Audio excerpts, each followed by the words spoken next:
तो जैसा कि पिछले एपिसोड में हमने देखा था, लाइट ऑफ डिस्ट्रक्शन बोल लो या व्हील ऑफ एनहाइलेशन, उससे ये dark sect master Jiang king पर अटैक कर देती है।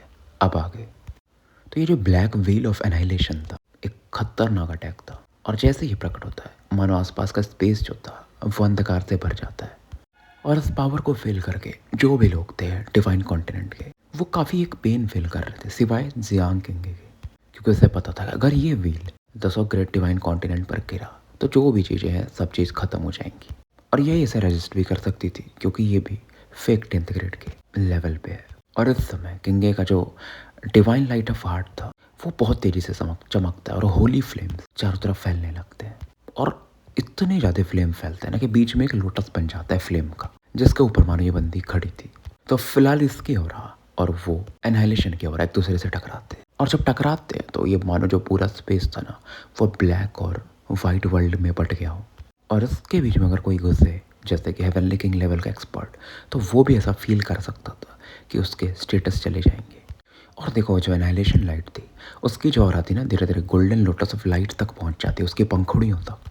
और पंखुड़ियाँ भी धीरे धीरे उस ब्लैक लाइट की वजह से गलने लगती है। देखो दोनों थे सेम लेवल पे, लेकिन फाउंडेशन के मामले में वो जो डार्क सेक्ट मास्टर थी वो ज़्यादा पावरफुल थे, क्योंकि उसके पास सेक्ट मास्टर की भी और सोर्स ऑफ ऑल एविल दोनों का पावर था। इधर लीलू प्रकट होता और देखता है कि जियांग किंग इस समय डिसएडवांटेज में है। उसे तरीका ढूंढना पड़ेगा उसकी मदद करने के लिए, क्योंकि लीलू ने ट्राई किया था सेल्फ डिस्ट्रक्शन का, लेकिन उससे सेक्ट मास्टर को कोई प्रॉब्लम हुआ नहीं था।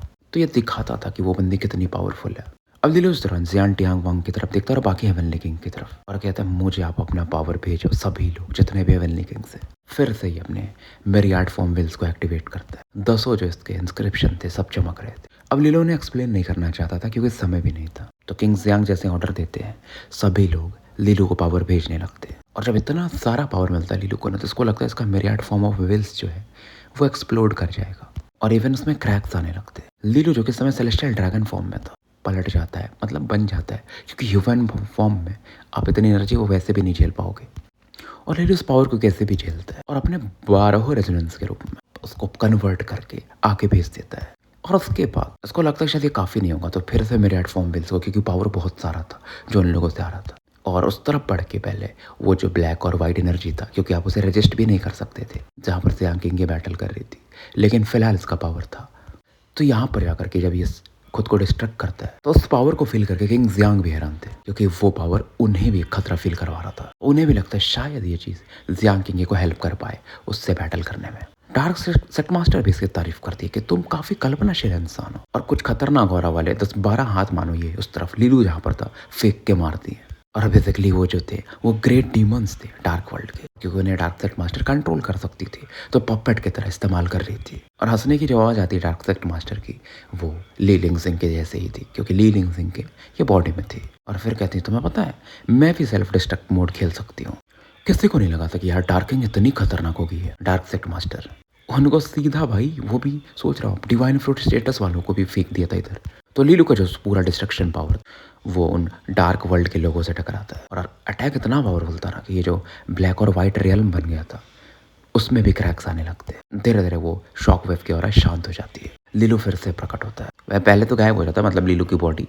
इधर लोग इस बात से खुश थे क्योंकि जियांग किंग ने उस बंदे को काउंटर कर दिया था, बट फिर भी डार्क सेक्ट मास्टर हंस रही थी, क्योंकि उनके हिसाब से ये सभी तो मरने वाले हैं, जो भी लोग खुश हो रहे हैं। और इवन ये फॉल्स 10th ग्रेड की लाइट रेजोनेंस भी। और द डार्क सेक्ट मास्टर भाई जो भी वो जो ब्लैक सी वाली हो रहा थी ना वो अपनी तरफ खींचती है और उसे डिवोर कर जाती है, जैसे कि black sea of evil thoughts कहा जाता है, जिसके थ्रू डार्क वर्ल्ड के लोग प्रकट होते थे। क्योंकि जब वो सोर्स ऑफ ऑल ओरिजिन यहाँ से गया था तो उसने ये ऑरा छोड़ी थी ताकि इसके लोग आगे भी पैदा होते रहे। और डार्क सेक्ट मास्टर जिनकी बॉडी थोड़ी कमजोर पड़ रही वो और स्ट्रांग होने लगती। और ब्लैक सन मास्टर का जो वो डार्क सन मास्टर का वो जो ब्लैक सन मार्क था उनके आईब्रोज पर वो और डार्क हो जाता है। उसके बीच में एक ब्लडी मून दिखता है और एक खतरनाक सप्रेशन वाली और लोग और ज्यादा फील करते हैं। और ब्लैक सन और ब्लड मून मार्क से उनके एक चेन निकलते, एक ब्लैक से और एक रेड से।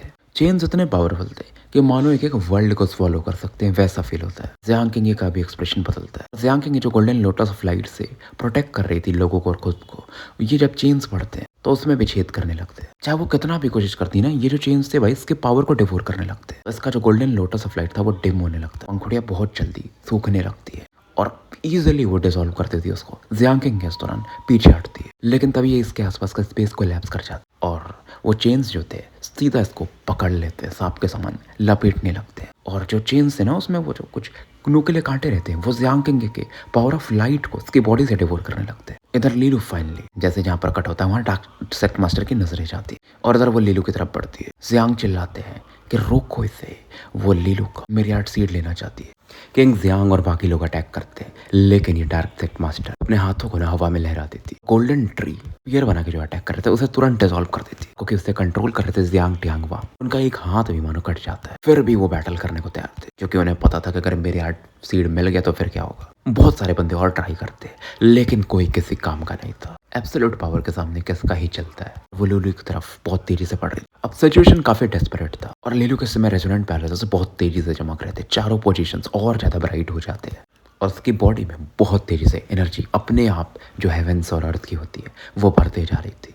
इसका जो थर्ड आई होता है ना वहाँ पर एक लाइट चमकता है, एक मार्किंग बनता है। बेसिकली चारों जो इसके स्टेटस थे वो मर्ज होने लगते हैं, जो कि फाइनली डिवाइन फ्रूट भी बनाते हैं। फोर्सफुली लीलू ने एक्टिवेट किया था और अपने इस प्रोसेस को फास्ट कर दिया था और फाइनली डिवाइन फ्रूट अचीव कर लिया था। लेकिन लीलू को पता था कि डिवाइन फ्रूट भी काफी नहीं होगा, तो लीलू क्या करता है, ये जो डिवाइन फ्रूट इसका बनता है ना उसे जलाने लगता है, उसको सेल्फ डिस्ट्रक्ट करने लगता है। लेकिन तब तक डार्क सेक्ट मास्टर स्पेस खोलता और वहां पहुंच चुकी थी।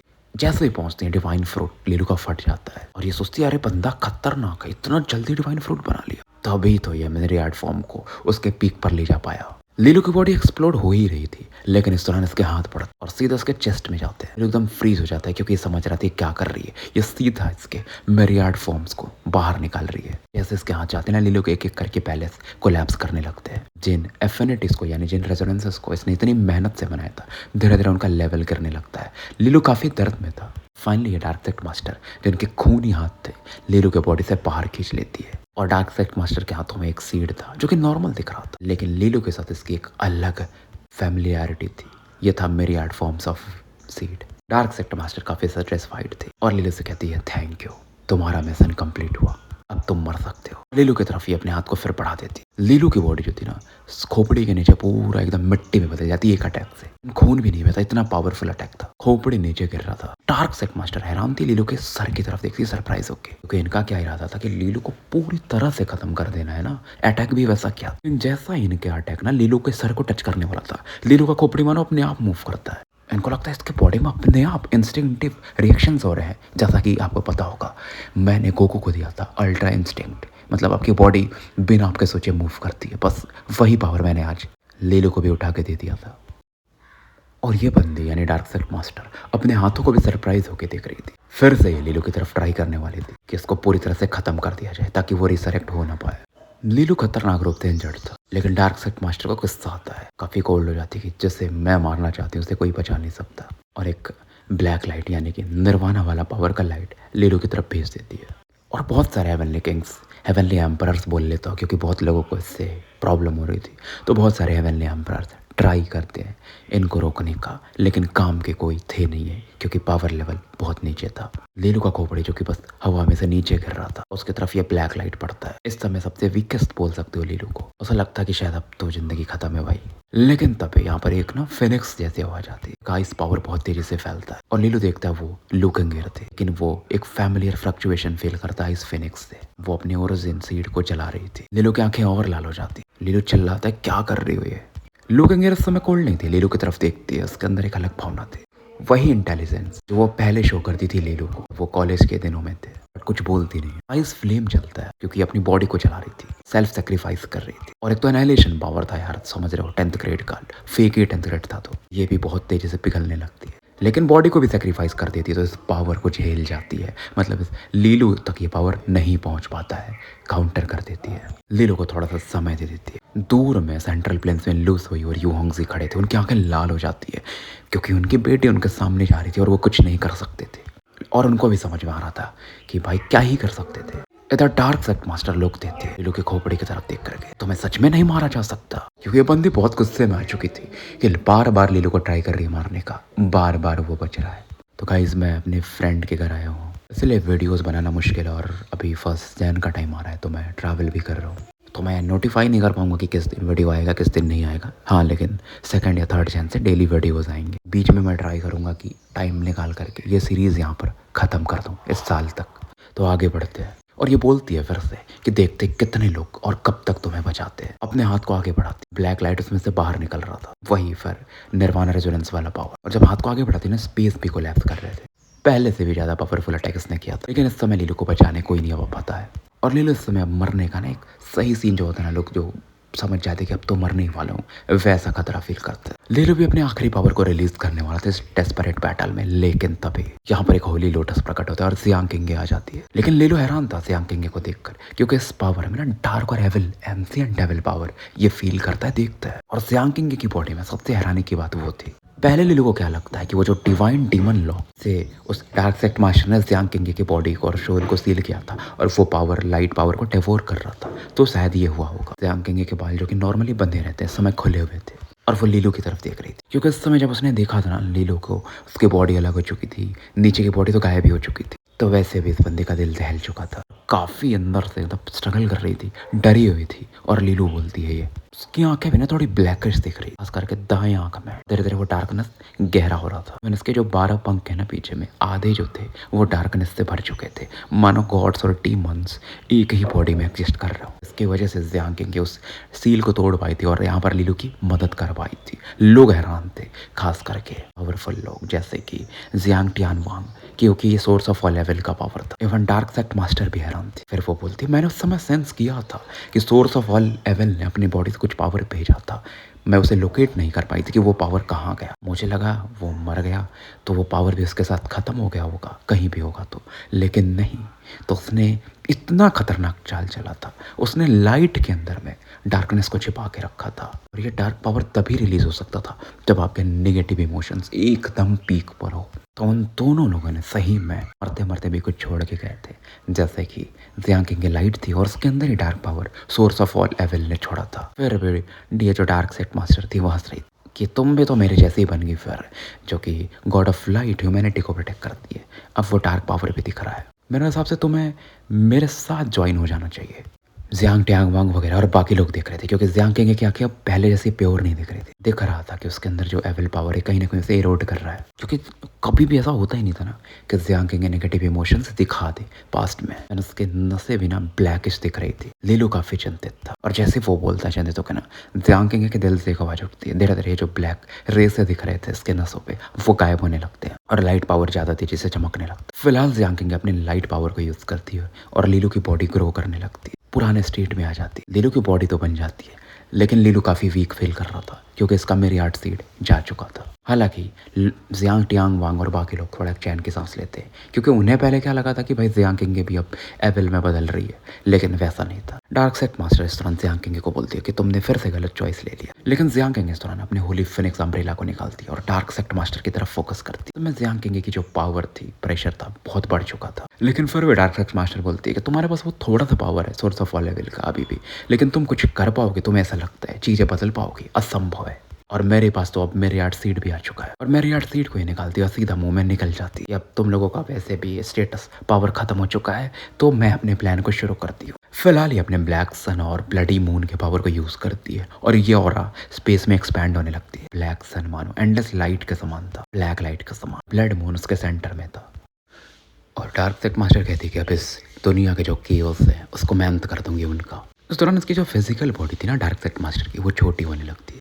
ब्लैक सन और ब्लड मून मार्क अभी भी दिख रहे थे, और बेसिकली इसकी पूरी जो चमड़ी, खून बोल लो, वो ब्लैक सन और ब्लड मून में एब्जॉर्ब हो जाती है। और उसके बाद ये जो ब्लैक सन और ब्लड मून थे वो एक्सपैंड होना शुरू होते हैं, यानी बढ़ना शुरू होते हैं, आसमान को धीरे धीरे घेरने लगते हैं। ब्लैक सन के सेंटर में था ब्लड मून, बस ऐसा समझो। और धीरे धीरे जो हेवनली एनर्जी होती है ना, जो हेवनली एम्परर जिसे एब्जॉर्ब करते हैं, वो खत्म होने लगता है। और जो डिवाइन कॉन्टिनेंट और डार्क वर्ल्ड के बीच का एक वो बाउंड्री था, वो जो वॉल था, वो भी गायब होने लगता, मर्ज होने लगता है। और दुनिया में चेंजेस आने लगते हैं। मतलब जो हेवनली एम्परर्स भी थे या जो भी लोग थे, नॉर्मल लोग भी, वो फील करते हैं उनके ब्लड में कुछ कुछ पार्टिकल्स आ रहे हैं, छोटे छोटे। चेहरे पर भी ना ब्लड ट्यूमर्स के समान कुछ दिखने लगते हैं। कुछ लोग तो काटने लगते हैं उन्हें, क्योंकि अजीब लगता है भाई। और धीरे धीरे वो एक्सपैंड होकर ना उन्हें भी अंडे में बदल दे रहा था, ब्लडी एक्स में। तो डार्क सेक्ट मास्टर का ये जो इंटीग्रेशन प्लान था, मर्ज करना, वो शुरू हो चुका था। अब सभी की नजरें थी जियांग किंग पर, अगर कोई कुछ कर सकता था तो ये बंदी थी। सभी लोग इसकी तरफ देखते हैं बट ये किसी की तरफ नहीं देखती। देखती है लीलू की तरफ, उसके सामने प्रकट होती है और वो कहती है लीलू से कि मेरे अंदर वो सोर्स ऑफ लेवल क्या हो रहा है, तो तुम्हें कोई फर्क तो नहीं पड़ रहा? क्योंकि लोग इसे अलग इज्जत देते थे भाई, गॉडेस ऑफ लाइट बोलते थे। उसके अंदर सोर्स ऑफ एविल पावर भी है। बट लीलू उसके हाथ जो कि ठंडे दिख रहे थे थोड़े, पकड़ लेता है, अपनी तरफ इसे खींचता है और कहता है मैंने गॉडेस ऑफ लाइट को बहुत दिन से टेस्ट किया है, अब मैं गॉडेस ऑफ विच को भी तो टेस्ट करना चाहूंगा। जियांग किंग का चेहरा लाल हो जाता है और वो कहती है मैं तो कुछ और ही सोच रही थी, मतलब डर गई थी मैं। लीलू कहता है ये मेरी वजह से हुआ, आई एम सॉरी।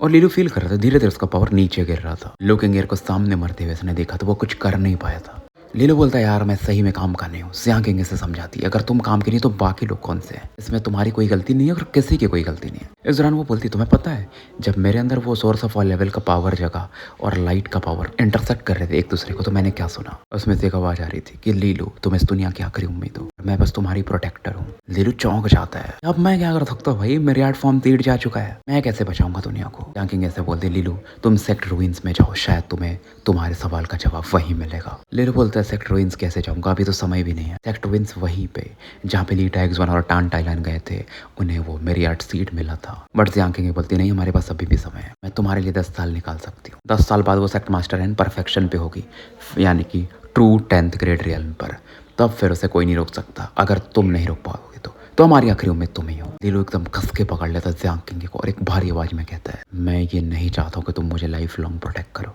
मैं खुद को सेल्फ डिस्ट्रक्ट कर लूँ, वो ज़्यादा बेटर है। जियांग किंग लीलू की तरफ देखती है जो कि देख रही थी कि लीलू पैनिक कर रहा था, बट ये स्माइल करती कि नहीं अगर कुछ नहीं होता है 10 सालों में तो हम साथ में चले जाएंगे और क्या। फिर लीलू से खुद को छुड़ाती है, 12 विंग्स इसके फड़फड़ाते हैं, ब्लैक सन और ब्लैक मून की तरफ ये पड़ जाती है। जियांग किंग उस तरफ पड़ जाती है, इसके बॉडी से ब्लैकिश गोल्ड लाइट निकलती है, एक टेम्पल के एक मंदिर के क्षेत्र में बदल जाता है। सीधा सीधा बोलो तो इस बंदी को ट्रैप कर देता है, ब्लैक सन और ब्लैक मून को, ब्लड मून को। तो स्टोरी हम यहीं समाप्त करते हैं और मिलते हैं फिर कल पता नहीं, मतलब ट्राई करूंगा मैं एक नए एपिसोड के साथ। तब तक के लिए मैं आपका साथी एन अल्केमिस्ट AKA मुसाफिर विदा लेता हूँ।